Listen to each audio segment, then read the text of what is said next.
आज सुबह कई अखबारों में जब मैंने धनखड़ साहब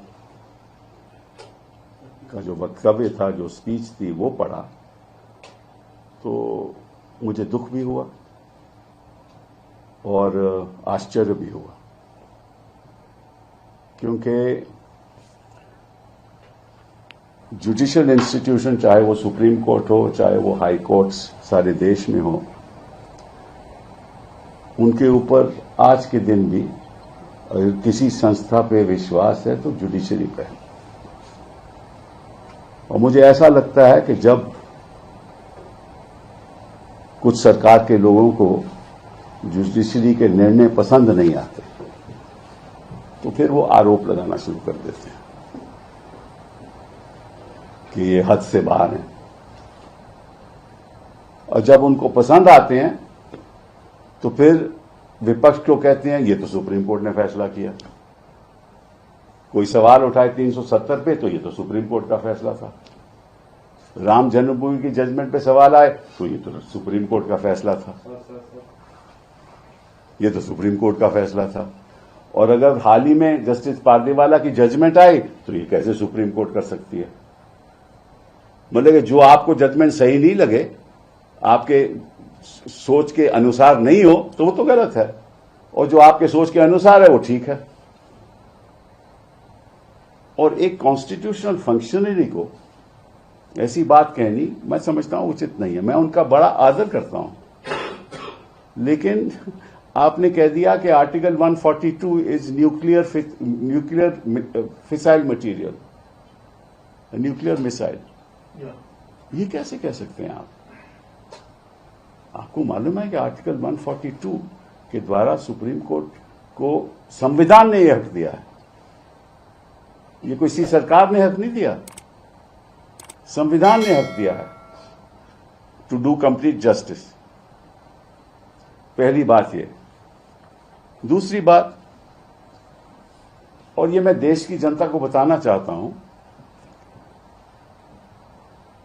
कि president of India is a titular head.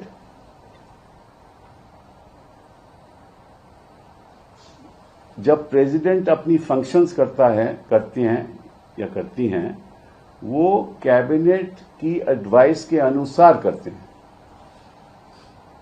The president acts on the aid and advice of the council of ministers. The governor of a state acts on the aid and advice of the council of ministers in the state। कि अगर कोई विधेयक पारित होता है तो governor के पास जाता है। गवर्नर, संविधान ने हक दिया है, गवर्नर कमेंट्स करके वापस भेज सकता है विधेयक को, और फिर अगर दोबारा पास कर दे लेजिस्लेचर, असेंबली पास कर दे, तो गवर्नर को साइन करना पड़ता है। ये संविधान कहती है। गवर्नर यह भी कर सकता है कि कोई विधेयक हो वो प्रेसिडेंट को भेज दे अपने कमेंट्स के साथ कि मुझे ये सही नहीं लगता, और प्रेसिडेंट अपने व्यक्तिगत अनुसार कुछ नहीं करती। President acts on the aid and advice of the council of ministers. वो बात सरकार, केंद्र सरकार पे जाती है, केंद्र सरकार के काउंसिल ऑफ मिनिस्टर्स पे जाती है। वो एडवाइस करते हैं प्रेसिडेंट को कि क्या करना है। ये प्रेसिडेंट का कोई व्यक्तिगत हक नहीं है। ये धनखड़ जी को मालूम होना चाहिए। उन्होंने कहा कि आप प्रेसिडेंट की पावर को कैसे कंट्रोल कर सकते हो। भाई कौन कर रहा है प्रेसिडेंट की पावर को कंट्रोल? मैं उदाहरण के तौर से आपको बताना चाहता हूं कि गवर्नर के पास विधेयक जाए और वो 2 साल वहां पड़ा रहे, वो अहम विधेयक हो कि जिसकी जनता के प्रति कई चीजें करनी हो, तो गवर्नर क्या बैठ सकता है? 2 साल बैठ सकता है उस मामले में, और कोर्ट को कोई अधिकार नहीं है कुछ करने का। This is in fact an intrusion on the supremacy of the legislature. ये तो उल्टी बात है।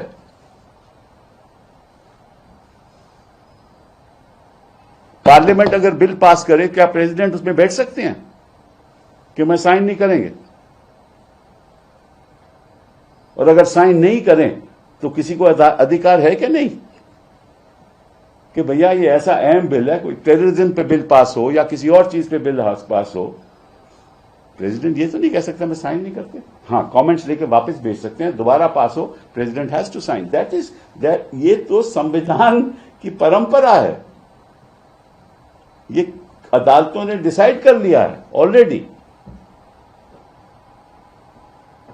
तो मुझे इस बात का आश्चर्य है कि कभी तो बेगवाल जी जाकर कहते हैं कि हद में रहना चाहिए, कभी रिज्जू जी केरला में कहते हैं कि ये क्या हो रहा है, अगर हम भी करने लगे तो, और धनखड़ जी कहते हैं कि ये तो देखिए पुराने टाइम जब 8 जज थे सुप्रीम कोर्ट में तो 5 जज फैसला करते थे, मेजॉरिटी थी, अब तो इतने जज हैं 2 ही जज से फैसला करें। भाई 2 ही जज फैसला करेंगे ना, सुप्रीम कोर्ट तो बेंचेस पे बैठेगा, या 3 जज या 2 जज या 5 जज या 7 जज या 9 जज या 11 जज, और एक बार 13 भी बैठे थे। तो सुप्रीम कोर्ट तो ऐसे ही फैसला करती है ना, 2 जज फैसला करें सारे देश को मानना पड़ता है, 3 करें सारे देश को मानना पड़ता है। सुप्रीम कोर्ट होती है। आपको याद है जब इंदिरा जी के इलेक्शन का फैसला आया और उनको अनसीट किया गया, तो सुप्रीम कोर्ट के मामला आया कि स्टे क्या देना चाहिए, किस जज का फैसला था? एक जज का, जस्टिस कृष्णा अय्यर, याद है आपको? तब धनखड़ जी सब ठीक था, क्योंकि अब 2 जज का फैसला है वो गलत है, क्योंकि सरकार के पक्ष में नहीं है। बट कृष्णा अय्यर का फैसला बिल्कुल ठीक था, वो तो एक जज थे। तो ये किस किस्म की बातें हो रही हैं पब्लिक डोमेन में? मुझे तो, मैं सोच भी नहीं सकता। आपको मालूम है और सब देश को मालूम है कि जो हमारी लोकसभा है, जो स्पीकर की चेयर होती है वो बीच में होती है, एक तरफ ट्रेजरी बेंचेस, दूसरी तरफ विपक्ष, और उनको कहते हैं speaker of the house, not speaker of one party, speaker of the house. और वो वोट भी नहीं करते किसी बिल पे। वोट तभी होती है जब टाई हो, उस सिचुएशन में the speaker can, but he may vote on any side. यही मामला चेयर अपर हाउस का है। You are equidistance between the opposition and the ruling party, and everything that you say must be equidistant from that. No chairman, no speaker can be the spokesperson of a party. ये तो नहीं हो सकता ना। मैं ये नहीं कहता कि ये हैं, but no speaker in principle can be the spokesperson of any party. और अगर ऐसा लगता है तो फिर वो चेयर की गरिमा कम हो जाती है। हम तो चाहते हैं कि निष्पक्ष तरीके से काम हो। अभी धनखड़ जी कहते हैं देखिए इतनी डिसरप्शन होता है पार्लियामेंट में। वो मुझे याद है सुषमा स्वराज जी जब और अरुण जेटली जी जब डिसरप्शन करते थे तब तो किसी को तकलीफ नहीं थी। तब तो जेटली साहब कहते हैं this is part of parliamentary practice. ये तो मतलब कि देखिए ऐसा है, जब आपके प्रेसिडेंट जी स्पीच पढ़ती हैं पार्लियामेंट में शुरुआत के सेशन में, तो स्पीच कौन लिखता है? प्रेसिडेंट लिखता है या लिखती हैं? स्पीच तो कैबिनेट लिखती है ना, काउंसिल ऑफ मिनिस्टर्स पास करते हैं ना। जो भी वक्तव्य देना हो एज अ गवर्नमेंट, हर चीज पे साइन प्रेसिडेंट का होता है, लेकिन फैसला काउंसिल ऑफ मिनिस्टर्स का होता है। ये हमारा सिस्टम ऑफ गवर्नेंस है।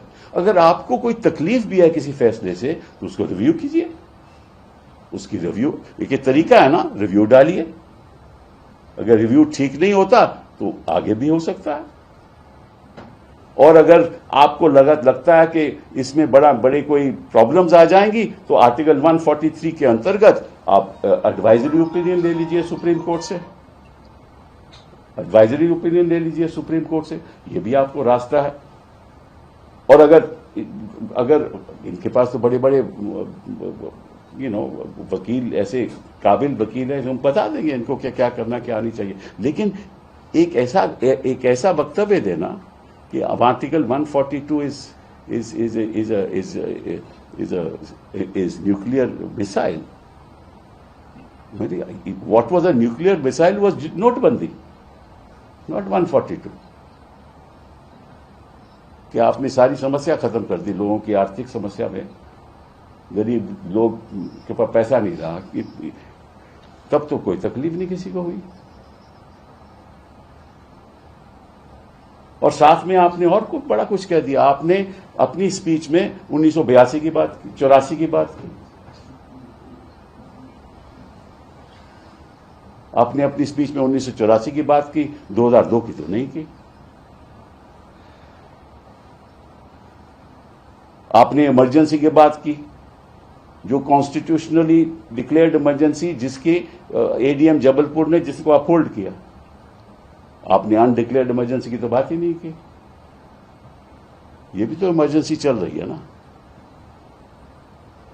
आपने जिस तरह से संस्थाओं का कब्जा हो रहा है उसकी बात नहीं की। जिस तरह से एक पब्लिक, मतलब के बेचारे जो जज हैं वो तो बोल नहीं सकते ना, वो कैसे जवाब दे? वो जवाब नहीं दे सकते। तो आप ऐसे वक्तव्य दोगे, ऐसा लगेगा कि जुडिशरी को एक सबक सिखाया जा रहा है। ये उचित नहीं है, ये संवैधानिक भी नहीं है। फिर आपने एक और अजीब सी बात की। आपने कहा कि जो 14-15 मार्च को किसी जज के घर पे कुछ हुआ, तो उसके पास हमें सुप्रीम कोर्ट में से ऐसी खबर मिली है। यह आपने कहा, reliable sources from supreme court के बताया गया। उसका एफआईआर क्यों नहीं हो रहा? अभी आप तय करोगे वो एफआईआर करना। वो भी एक 5 जजेस का फैसला है वीरास्वामी का कि एफआईआर तभी होगी जब chief justice of India sanction देगा। तो उस फैसले को नहीं आप मानते? अभी जो फैसले हो चुके हैं उनको मानते नहीं, जो क्योंकि आप सोचते हो कि वो गलत हैं, और जो आप सोचते हो सही हैं क्योंकि सरकार वो ऐसा चाहती है तो वो सही है। और फिर आपने ये कहा कि उसके खिलाफ एफआईआर होनी चाहिए, और आज तक कोर्ट क्यों नहीं बताती कि क्या नहीं है? तो कोर्ट आपको बताएगी। ये कोर्ट का एक कर्तव्य है कि आपको जाकर चिट्ठी लिख के बताए कि ये हो रहा है। कोर्ट फैसला करेगी और हम कोर्ट के लिए खड़े हुए हैं। कोर्ट को तथ्य तक पहुंचता है कि किसने साजिश की, किसने नहीं की। और आपको अगर कोई खबर है तो बताइए जनता को, और ये भी बताइए कि किसने आपको खबर दी। ना कोर्ट आपके काम में दखलंदाज कर सकता है, ना आप कोर्ट के काम में दखलंदाज कर सकते हैं।